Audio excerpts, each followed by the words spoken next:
Ya,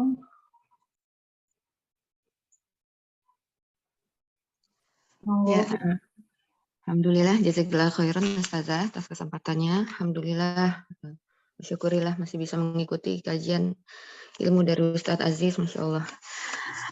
Ustadz, saya masih menghubungkan dengan kajian kemarin Ustadz ya tentang Nabi Yusuf.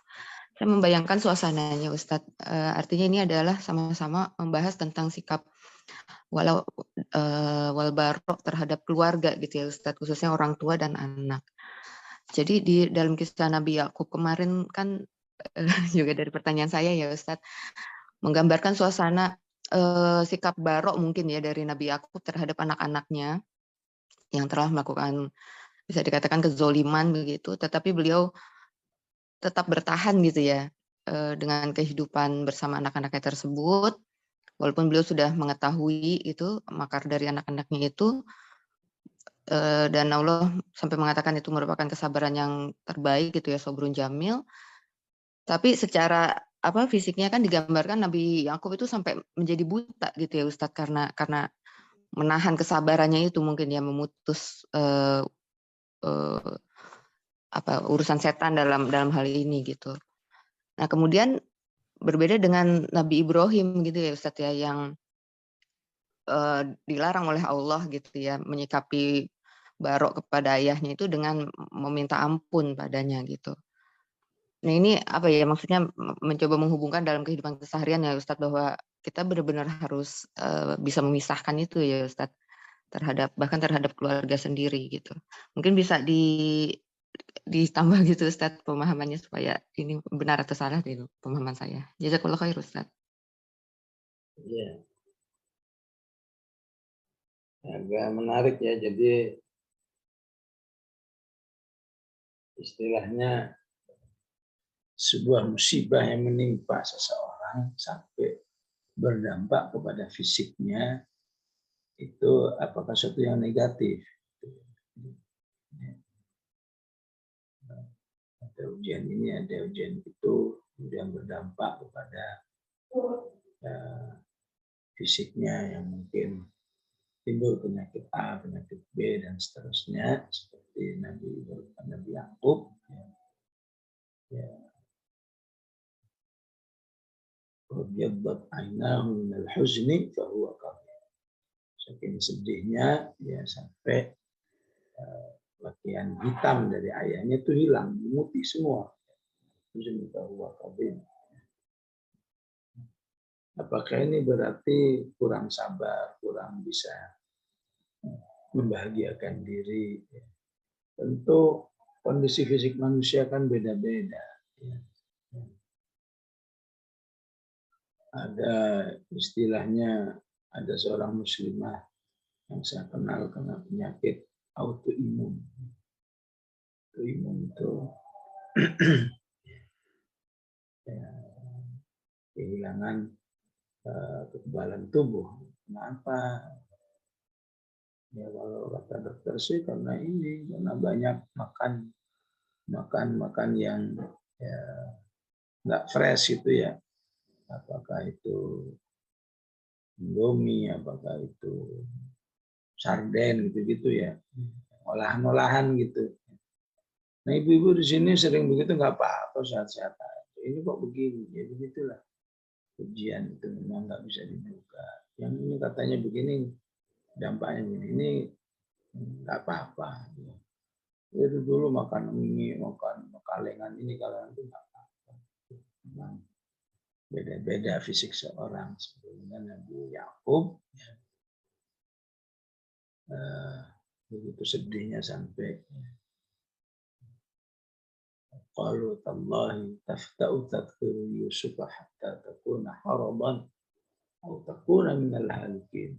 Sampai kapan kamu nyedihin Yusuf terus ya? Mau binasa kamu. Maka Allah mengatakan apapun yang terjadi dalam dirimu itu insya Allah baik selama itu justru membuat kamu kembali kepada Allah.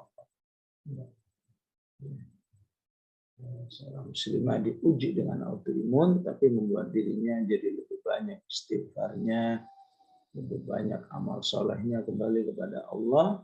Itulah yang dicontohkan oleh Nabi Yakub. Ya. Memang saya sedih, tapi innama ashku bathi wa huzni ilallah. Ya. Jadikan semua kesedihanku ini untuk semakin aku merapat kepada Allah Subhanahu wa taala. Ya. Adapun apa yang dilakukan oleh Nabi Yakub, ya, yang beda dengan yang dilakukan oleh Nabi Ibrahim kepada ayahnya. Ya. Ya. Anak Nabi Yakub itu mengalami apa yang disebut dengan inhiraf akhlaki, penyimpangan akhlak, penyimpangan masalah ukhuwah, masalah sosial. Walaupun memang nggak terlepas dari akidah juga. Intinya dengan inhiraf akhlaki itu tidak sampai merubah status keislamannya. Dia tetap muslim tapi muslim fasik. Sehingga tidak ada istilahnya Nabi Yakub berwala kepada anak-anaknya. Berwala, berbarok kepada anak-anaknya. Tapi yang dilakukan oleh Nabi Ibrahim, apa yang dialami adalah inhiraf aqidi, penyimpangan akidah. Enggak ada lain kecuali Nabi Ibrahim menyatakan tabarra'a minhu, dia berlepas, tabarra'a dari kata barok, tabarra'a minhu, Ibrahim la awwahun halim. Penjelasannya wallahu a'lam. Silakan kalau ada yang lain.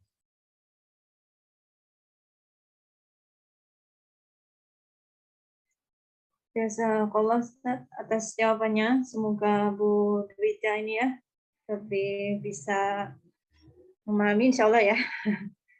Udah jelas. Kita lanjutkan. Ini ada chat Ustaz dari Bu Yanita Safitri. Izin bertanya Ustaz, bagaimana menanggapi kondisi umat sekarang ini yang gandrung ikut taklim Ustaz-Ustaz yang punya nama, tapi terlihat mereka masih jauh dari Al-Quran. Bertahun-tahun mereka mengaji, hanya mendengar ceramah umum.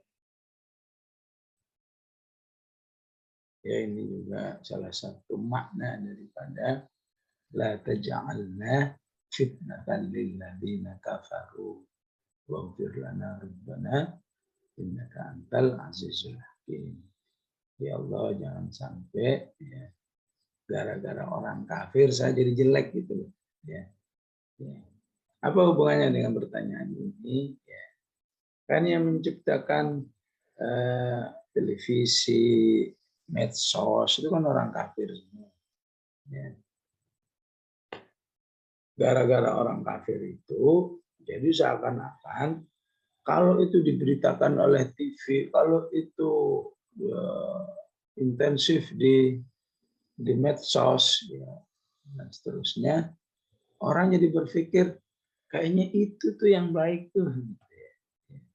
Jadi nggak melihat konten lagi, melihatnya populer lagi, yang populer aja. Ya. Kalau nggak populer, nah itu nggak bagus. Bahkan gara-gara media itu yang jelek pun, ya, atau mungkin yang biasa-biasa pun, seakan-akan kayak orang syahidnya Umar aja, ya tentu kita insya Allah mendoakan setiap orang beriman yang dipanggil oleh Allah, Allahumma ighfir lahu warhamhu, ya. Tapi kalau yang baru segitu saja, wah, begitu dibesar-besarkan, ya, maka ini hati-hati, ya.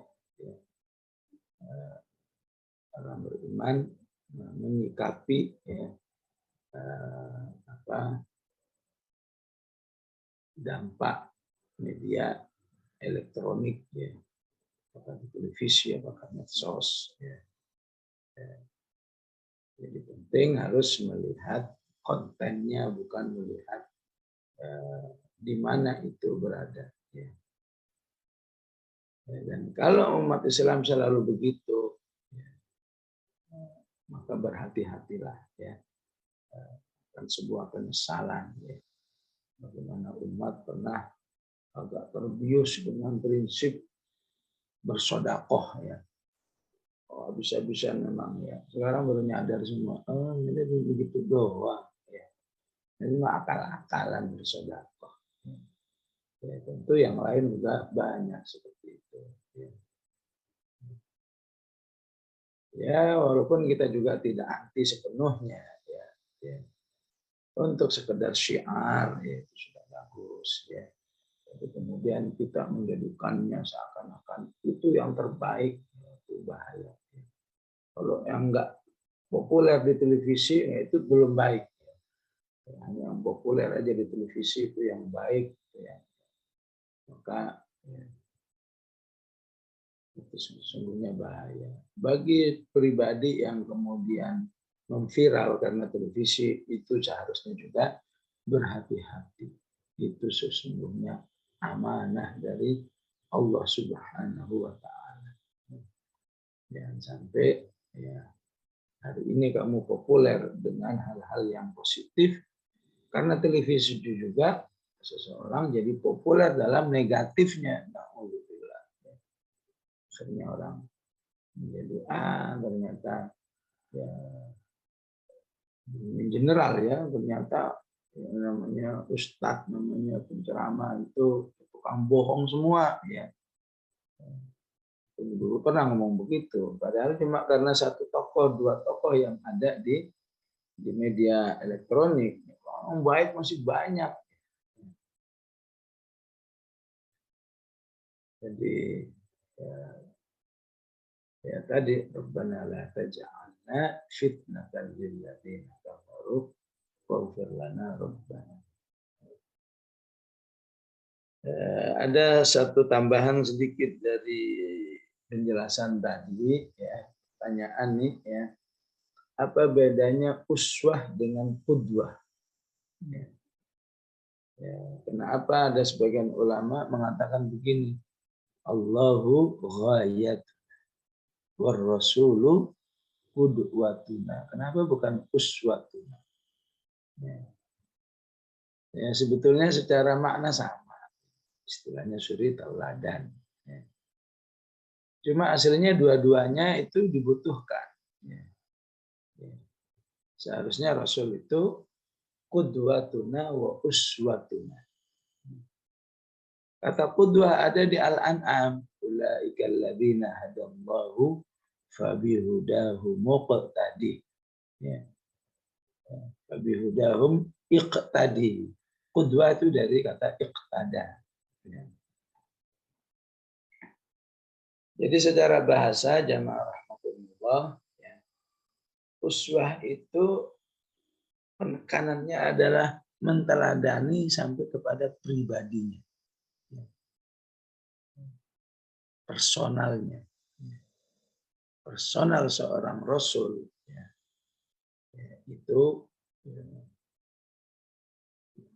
sudah menjadi uswah, apalagi amal-amalnya. Manusia biasa bisa nggak jadi uswah? Bisa, tapi berhati-hati. Karena manusia biasa ya belum bisa menjadi uswah kecuali sudah meninggal. Karena kalau manusia biasa bisa jadi tahun ini baik, tahun depan wallahu a'lam. Tapi seorang nabi ya itu pasti pribadinya saja baik. Jadi contohlah kepribadian. Qudwah contohlah amal-amalnya. Jadi ujung-ujungnya memang kita harus mengikuti para nabi itu baik pribadinya maupun amal-amalnya. Jadi ketika ada sebagian ulama mengistilahkan Rasul qudwatuna, maksudnya adalah jadikan amal-amal Rasulullah itu sebagai manhaj dalam kehidupan. Ya. Ya, tentu belum cukup, pribadinya juga harus. Ya. Ya. Walaupun pada hakikatnya mengikuti pribadi itu pasti ya akan mengikuti amalnya. Nah, pribadi Rasulullah adalah pribadi yang selalu melaksanakan Al-Quran karena khuluquhul Quran. Itu sedikit tambahan tentang perbedaan qudwah dan uswah.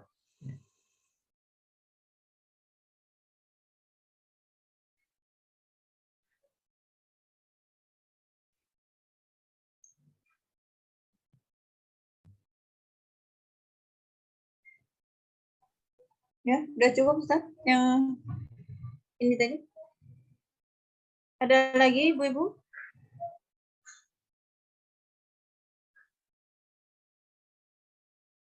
Kalau enggak mungkin saya aja yang bertanya Ustaz terakhir mungkin. Yeah.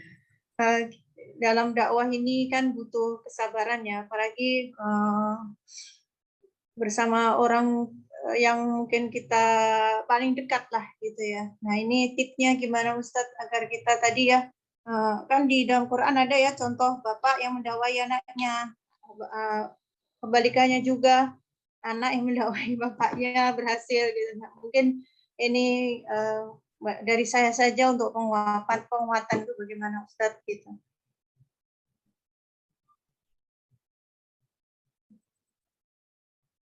Pahami hakikat berdakwah itu istilahnya ma'dziratan ila rabbikum. Ya. Ya. Seperti yang diungkapkan oleh Allah, wa idz qalat ummatun minhum lima ta'iduna qauman illahu muhlikuhum aw mu'adzibuhum 'adzaban syadida qalu ma'dziratan ila rabbikum. Saya berdakwah ini tujuan utamanya adalah yang penting Allah tahu bahwa saya ingin keluarga saya, apakah itu ayah, apakah itu suami, apakah itu apa saja, ya Allah pernah melihat saya, mendengar saya, ya menyampaikan ajaran Allah Subhanahu Wa Taala. Ya udah, ya. Sebatas itu saja manusia itu sudah sangat mulia di sisi Allah Subhanahu Wa Taala. Andai kata mau fokus di prinsip ini, saya melakukan ini ma'dziratan ila rabbikum. Udah mulia, udah selesai. Yang membuat kita jadi harus bersabar, harus ya istilahnya kalau orang Jawa bilang manas hati. Ya. Itu memang karena kita ingin perubahan. Dan manusiawi. Ingin perubahan kok nggak berubah-berubah. Ya udah, ya sedih, kecewa dan lain sebagainya. Ya Rasulullah juga mengalami seperti itu. Ya. Tapi diingatkan oleh Allah, ya, yang berhak memberi hidayah itu hanya saya. Kalian tuh yang penting nyampein aja. Ya. Ya, udah jangan begitulah. Jangan gara-gara dakwah kamu jadi apa? Jadi jiwamu jadi nggak nafsu makan, jadi kepikiran, jadi nggak bisa tidur dan lain sebagainya. Ya. Allah istilah ayatnya apa? Fala'allaka bakhi'un nafsaka alla yakunu mu'minin. Ngapain kamu mikirin sesuatu yang membuat kamu nyaris binasa di dalam hal yang bukan domainmu? Ya. Domain itu hanya menyampaikan. Ya. Ya, ini sesuatu yang antara manusiawi dan fikrah. Fikrahnya begini, yang penting kamu menyampaikan itu sudah mulia di sisi Allah. Ya. Tapi namanya manusia kan kepingin juga berhasil, ya boleh berhasil, tapi yang sampai karena ingin berhasil, kemudian kamu mengatakan, udah nggak tahu lagi, saya udah habis ini kesabaran. Gimana habis? Allah mengatakan bersabarlah dan yang pernah habis dalam kesabaran. Ya ayyuhalladzina amanusbiru wasabiru. Ya. Jangan isbiru saja, sabiru. Sabar dan terus bersabar. Quran mengistilahkan nggak boleh ada kehilangan kehabisan kesabaran. harus terus dicas terus kesabarannya. Ya, salah satunya Al-Quran menjelaskan, ya, yang penting sampaikan saja, ma'dziratan ila rabbikum wa anzir, ya, bukan wahdi, ya, wa anzir, sampaikan saja. Kalau kamu begini, gimana nasibmu nanti di alam kubur, gimana nasibmu nanti di akhirat, dan seterusnya. Wa anzir, ya. Ya, penyampai hidayah, ya, itu Allah Subhanahu wa Ta'ala, ya. Dan memang Allah katakan, ya, bahwa sejahat-jahatnya orang kafir saja, ya, itu di dalam dirinya masih ada potensi suatu saat beriman. Jadi kamu kalau benci jangan 100% benci, sisakanlah, ya. Saya memang benci, ya, tapi benci saya itu cuma 90, ya. Yang cinta juga begitu, jangan cinta 100%. Ntar kalau kecewa, keselnya bukan cinta, tapi 90%. Ya. Ahbib habibaka haunan ma, kata Rasulullah. Ya. Kalau mencintai jangan 100%. Kalau membenci juga jangan 100%. Ya. Ya, ayatnya belum sempat kita bahas, ya. Ayatnya kan mengatakan asallahu ayyaj'ala bainakum wa bainal ladzina 'adaitum minhum mawaddah wallahu qadir wallahu ghafurur rahim. Ya. Bagaimana Abu Sufyan ini contoh realnya, bagaimana Abu Sufyan itu bencinya kepada Islam, pada Rasulullah, pada sahabat, ya. Udah nggak ketulungan ya bencinya. Ya. Tahun 8 Hijrah malah menjadi pejuang Islam. Ya. Bagaimana Ikrimah itu bencinya kepada Islam, 8 Hijrah menjadi mujahid. Ini contoh-contoh. Asallahu ayyaj'ala bainakum wa bainal ladzina 'adaitum minhum mawaddah. Artinya kerabat yang kamu dakwahi itu sebetulnya Allah tuh maha kuasa. Detik ini juga mereka berubah. Ya. Ya. Tapi masalahnya Allah nggak terikat. Ya. Yaf'alu ma yasha. Ya. Sehingga ketika Allah belum ngasih hidayah, itu harus kita pahami, dia masih ngasih peluang kepada ya dai itu sendiri agar terus berdoa. Allah maftah qalbahu. Ya Allah bukakan hatinya. Ya Allah berilah hidayah. 5 tahun belum mendapat hidayah, berdoa lagi. 5 tahun juga dalam kesabaran mengajaknya. Akan beda kalau baru juga 2-3 kali udah beriman. Ya. Maka kamu nggak punya amal bagaimana bersabar menyampaikan. Ya. Dan dakwah Rasulullah bervariasi begitu, ya. Ada yang sekali diajak mau, Abu Bakar, Khadijah, Ali. Ada yang diajaknya perlu 20 tahun baru, oh iya saya Islam. Ya, ada yang cuma 10 tahun, ada yang cuma 5 tahun. Padahal itu sekelas Rasul. Gimana sekelas kita, ya. Ya, walaupun SOP-nya hampir sama, ada yang gampang, ada yang susah, ada yang malah membenci, ya, dan seterusnya. Ya. Baik jamaah rahimakumullah, sampai di sini kaji kita. Bismillahirrahmanirrahim. Alhamdulillahirabbil alamin. Allahumma shalli wa sallim ala Muhammad. Allahumma ighfir lana wa liwalidina warhamhum kama rabbawna shighara. Rabbana la tuzigh qulubana ba'da idh hadaytana wa hab lana min ladunka rahmah innaka antal wahhab. Rabbana hab lana min azwajina wa dhurriyyatina qurrata a'yun waj'alna lil muttaqina imama. Sallallahu ala sayyidina Muhammad wa ala alihi wasallam. Alhamdulillahirabbil alamin. Assalamualaikum warahmatullahi wabarakatuh.